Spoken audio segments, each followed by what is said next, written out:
မင်္ဂလာပါရှင်။တမချန်းစာဖတ်ကြမယ့်အစီအစဉ်မှကြိုဆိုပါရစေ။ကပ္ပဦးကျမ်းအခန်းကြီး7အခန်းငယ်10မှ20အထိ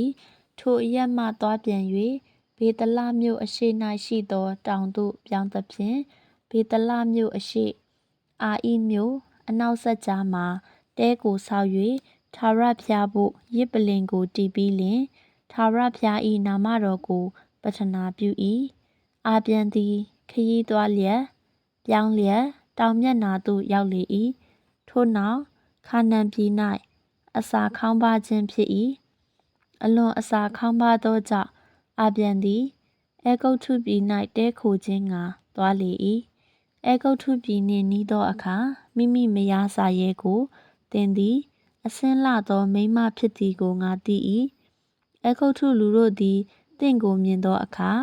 ဤမိန်းမသည်သူ၏မယားဖြစ်၏ဟုဆိုလျက်ငါကိုတတ်၍သင်ကိုအသက်ချမ်းသာပေးလိမ့်မည်သို့ဖြစ်၍သင်သည်ငါနှမဖြစ်ကြောင်းကိုပြောပါလော့သို့ပြောလျှင်သင်အတွက်ငါကောင်းစားလိမ့်မည်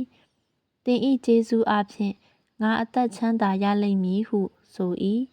အာပြန်သည်အဲဂုတ္တုပြည်သို့ရောက်သောအခါသူ၏မယားသည်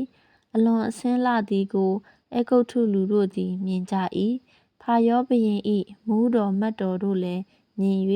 ရှေ့တော်၌ချီးမွမ်းပြီးလျှင်နန်းတော်သို့သွင်းရကြ၏ဖာရောဘုရင်သည်ထိုမိန်းမအတွက်အာပြန်၌ကျေးဇူးပြုသဖြင့်သူသည်သိုးနွားမြည်းထီးမြည်းမကျွန်ယောက်ျားကျွန်မိန်းမကုလားအုပ်များနှင့်ကြွယ်ဝ၏ထာဝရဘုရားသည်အာပြန်၏မယားစာရဲအတွက်ကြောင့်ဖာရောဘုရင်မှစ၍နန်းတော်သားတို့ကိုကြီးသောဘေးဒဏ်ဖြင့်ဆုံးမတော်မူ၏ဖာရောဘုရင်သည်လည်းအာပြန်ကိုခေါ်၍သင်သည်ငါ၌ပြုသောအမှုကားအဘယ်သို့နည်းသူသည်သင်၏မယားဖြစ်ကြောင်းကိုငါအားအဘယ်ကြောင့်မပြောသနည်းငါသည်သူ့ကိုသိမ်းပိုက်စေခြင်းငှာသူသည်ငါနှမဖြစ်သည်ဟုအဘယ်ကြောင့်ဆိုသနည်းသင်၏မယားကိုယခုယူ၍သွားလော့ဟုအမိန့်ရှိ၏ထို့သို့အာပြန်အမှုကိုစီရင်၍မိမိလူတို့အားမှားထားသဖြင့်သူတို့သည်အာပြန်၌ရှိသမျှသောဥစ္စာနှင့်တကွသမီးမောင်နှံတို့ကိုလွှတ်လိုက်ကြ၏